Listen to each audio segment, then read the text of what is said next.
Apa kabar para Magerman dan Rebahaners? Semoga sehat selalu. Kali ini kita akan meringkas sebuah film yang berasal dari film Thailand bergenre drama horor, Inhuman Kiss, yang rilis 21 Agustus 2019. Film ini disutradarai dan ditulis naskahnya oleh Sister C. Polkosiri.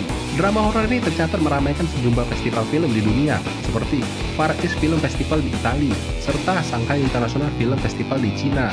Tanpa banyak bacot dan membuang kota, kita langsung saja. Film ini diawali dengan latar pedesaan yang tenang dan damai, serta keasrian dari hutan sekitar. Terlihat 4 orang anak yang sedang bermain dan melewati sore hari. Mereka bernama Judd, Ting, Noi, dan Sai. Saking rindang pepohonan di sana, cahaya pun sulit untuk menembus kesunyian hutan. Judd bercerita ada sebuah rumah tua di dalam hutan yang terdapat peti arwah Nual. Nual dipercaya sebagai penjaga hutan. Siapapun yang memasuki rumah tua tersebut tidak akan keluar hidup-hidup. Akhirnya, untuk menghilangkan rasa bosan, mereka bermain petak umpet. Noi dan Sai menjadi satu tim. Sai mengajak Noi untuk masuk ke dalam rumah tua tersebut. Noi takut, tetapi Sai meyakinkan tidak akan terjadi apa-apa, lalu memberikan jimat pelindungnya. Lalu mereka berpencar. Dengan memberanikan diri, Sai memasuki sebuah ruangan yang terdapat sebuah kotak. Dengan perlahan, Sai mendekati, dan terlihat tidak ada apapun di sana, sampai akhirnya ada sosok yang muncul di belakang Sai. Film pun dimulai. Di sebuah kamar, ada seorang wanita yang baru terbangun dari tidurnya. Wanita ini adalah Sai yang telah menjadi dewasa dan cantik. Di saat merapikan, Sai melihat ada bercak darah di tempat tidurnya. Sai pun membersihkan bercak darah tersebut, lalu bersiap untuk pergi. Di perjalanan, Sai bertemu dengan seorang pria. Pria ini adalah Judd, teman Sai kecil di awal film. Judd bercerita, mereka belum bisa melanjutkan sekolah karena masih terjadi perang di Bangkok. Dari informasi Sai dan Judd bisa disimpulkan saat itu sedang tahun 1944, karena di tahun tersebut, tepatnya di bulan Juni, Bangkok terjadi perang saudara dan turunnya bom pertama dari sekutu. Sampailah mereka ke sebuah rumah besar yang ternyata itu adalah sebuah rumah sakit. Sai dan Judd bukanlah dokter atau perawat, tetapi mereka mau menolong siapapun yang sakit. Sepertinya Judd menyukai Sai, terlihat selalu mencari perhatian Sai, tetapi Sai bersikap biasa saja. Di saat mereka sedang mengobrol, ada pasien yang datang. Ibu ini bercerita, di desa mereka sedang ada teror dari kuyang yang semalam memangsa ayam tetangga Sai.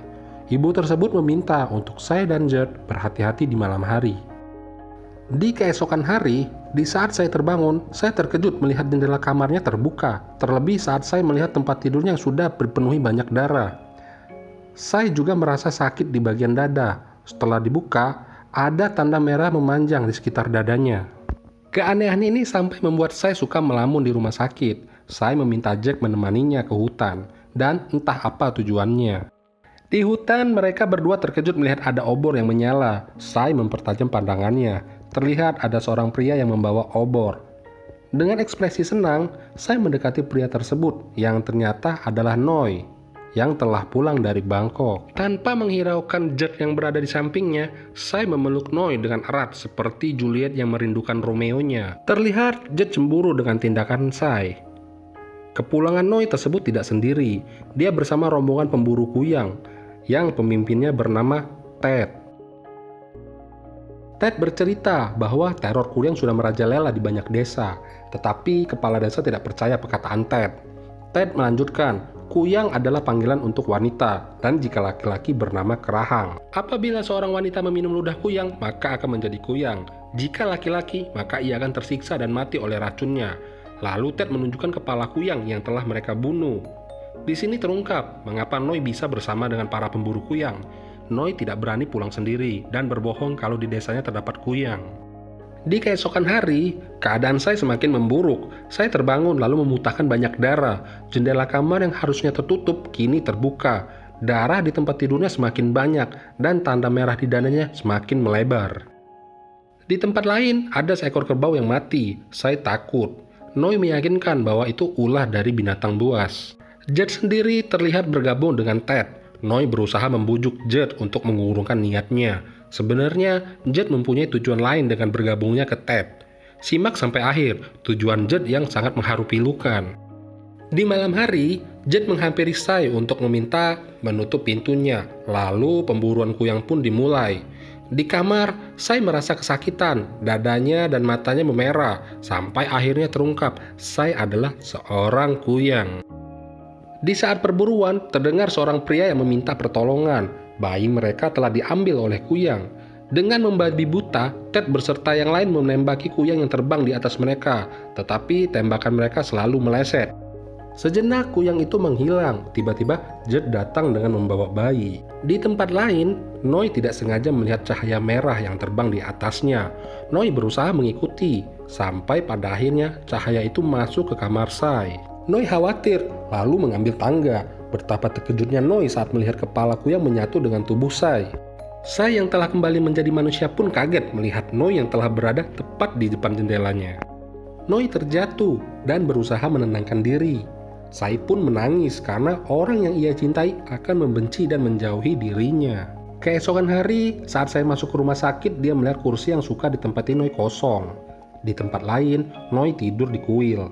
Noi bercerita ke biksu bahwa orang yang ia cintai adalah seorang kuyang. Biksu itu bercerita, kuyang tidak akan menyakiti manusia. Mereka mendapat kutukan turun-temurun dari ilmu hitam yang mereka gunakan. Biksu itu meminta Noi untuk percaya dengan apa yang dia lihat dan lakukan apa kata hatimu. Lalu akhirnya Noi mengambil sebuah keputusan besar. Scenes berpindah, terlihat Sai sedang mengunci dan mengikat pintu kamarnya. Tidak lama berselang, tanda-tanda Sai akan berubah pun muncul. Tiba-tiba Noi muncul dengan membawa sesuatu di rumah Sai. Noi meletakkan 3 ekor ayam mati di bawah kamar Sai. Dari lubang kecil kamar Sai, keluar bagian tubuh kuyang dari Sai untuk mengambil satu persatu ayam tersebut, lalu memakannya. Keesokan hari, Sai melihat Noi berada kembali di kursi. Betapa bahagia Sai sampai meneteskan air mata. Noi memeluk Sai seolah-olah berkata akan mencintai Sai apa adanya. Di setiap malam, Noi memberi makan Sai. Tidak hanya itu, Noi juga mencarikan herbal pengobatan kuyang agar Sai kembali normal. Scenes berpindah, terlihat Sai dan Noi sedang merawat anak kecil. Tidak lama berselang, muncullah Jet yang menawari Sai minuman. Setelah meminum, Sai meletakkan di samping anak kecil tersebut. Jet mengingatkan bahwa malam ini akan ada perburuan besar. Di malam hari, anak kecil tersebut meringis kesakitan. Orang tuanya panik. Ternyata anak tersebut meminum air bekas Sai. Terlihat rombongan Ted datang. Anak tersebut telah berubah menjadi kuyang kecil. Tanpa kasihan, Ted dan rombongan menembakinya sampai mati. Sai merasa sedih dengan apa yang telah terjadi. Noi pun menenangkan diri Sai bahwa Noi akan menjaga dan selalu bersama Sai. Di malam hari, Sai dan Noi pergi ke suatu tempat. Obat herbal kuyang telah mereka temukan. Dengan hati gembira, mereka mengumpulkan tanaman tersebut. Noi berkata akan mencoba menanamnya sendiri. Saat momen bahagia ini, Sai dan Noi berciuman. Mereka lupa air liur dari kuyang adalah racun. Di saat mereka sedang memadu kasih, Ted dan rombongan datang, tetapi mereka berhasil lepas dari ancaman Ted. Scenes berpindah. Di rumah Sai, Ted dan penduduk desa berkumpul. Ted berkata, Sai adalah kuyang. Dan Jet pun menyaksikan. Di sini Jet bukan berpihak kepada Ted, tetapi lebih membela Sai, orang yang dia cintai.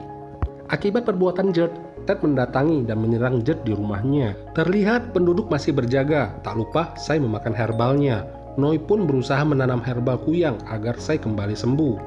Berbeda dengan keadaan Jet yang sangat memprihatinkan setelah diserang oleh Ted. Selain mengeluarkan darah dari mulutnya, tubuh Jet dipenuhi sisik.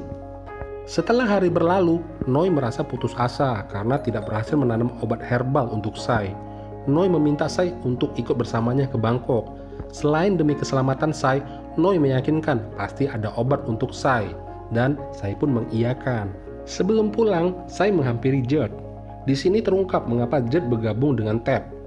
Jet pernah melihat Sai memakan hewan ternak pada saat menjadi kuyang, dan Jet tidak ingin Sai disakitin. Jet bergabung agar bisa menyesatkan Ted dan rombongannya demi melindungi Sai. Di saat waktu yang telah ditentukan bersama Noi, Sai pun bersiap-siap ingin pergi. Tiba-tiba ayahnya Sai mengajak Sai berkumpul bersama warga yang lain. Ayahnya ingin membuktikan bahwa Sai bukanlah seorang kuyang.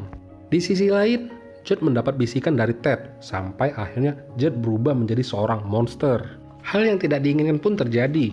Di tengah penduduk, Sai berubah menjadi kuyang. Semua panik dan beberapa orang ingin menyerang tubuh Sai.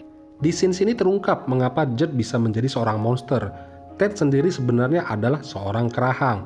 Ted mencari Kuyang agar bisa mengambil jantungnya. Keadaan pun semakin memburuk. Di saat Judd ingin membunuh Sai, Noi mengingatkan bahwa Kuyang tersebut adalah Sai, temannya di masa kecil. Judd pun mengurungkan niatnya. Tidak senang dengan hal itu, Ted menyerang Judd. Di saat kedua kerahang ini bertarung, Noi melihat tubuh Sai sedang diserang oleh penduduk menggunakan pedang dan tombak. Noi dan ayah Sai berusaha melindungi tubuh Sai. Kembali ke Judd dan Ted, pertarungan mereka sangat sengit, tetapi akhirnya Judd harus mati di tangan Ted. Ayah Sai meminta tolong dengan Noi. Saat Noi melihat, tubuh Sai telah berlumuran darah, luka di sekujur tubuhnya sangat parah. Ted sendiri mati di tangan biksu pada saat ingin menghabisi Sai. Setelah kekacauan tersebut, Noi berlari membawa Sai, diikuti oleh Kuyang Sai. Sesampai di tepi danau, sambil menangis, Noi meminta Sai mengikutinya menyeberang sampai di ujung danau. Sai yang melihat tubuhnya banyak luka sayat dan robek, meneteskan air mata. Mereka tahu walaupun Sai kembali ke tubuhnya, Sai tidak akan selamat. Sai dan Noi sangat bersedih. Mereka tahu akan berpisah selama-lamanya. Dengan berlinang air mata, Sai memeluk Noi. Noi pun semakin sedih. Di saat perahu Noi akan pergi, tiba-tiba penduduk desa menembaki Sai tepat di kepalanya. Noi terkejut dan berteriak. Noi pun berusaha mendekati Sai, sampai akhirnya terkenang masa-masa saat Sai masih balita yang digendong ibunya. Saat Sai menjadi anak perempuan yang cantik bersama teman-temannya. Saat Sai dewasa yang ingin bercita-cita menjadi seorang perawat. Film pun berakhir, ending yang sangat mengharu pilukan. Bagaimana menurut kalian tentang filmnya? Sangat sedih bukan? Untuk kalian suka dengan alur cerita dan mau tahu film apa lagi yang akan kita ringkas, subscribe, komen, dan like channel ini.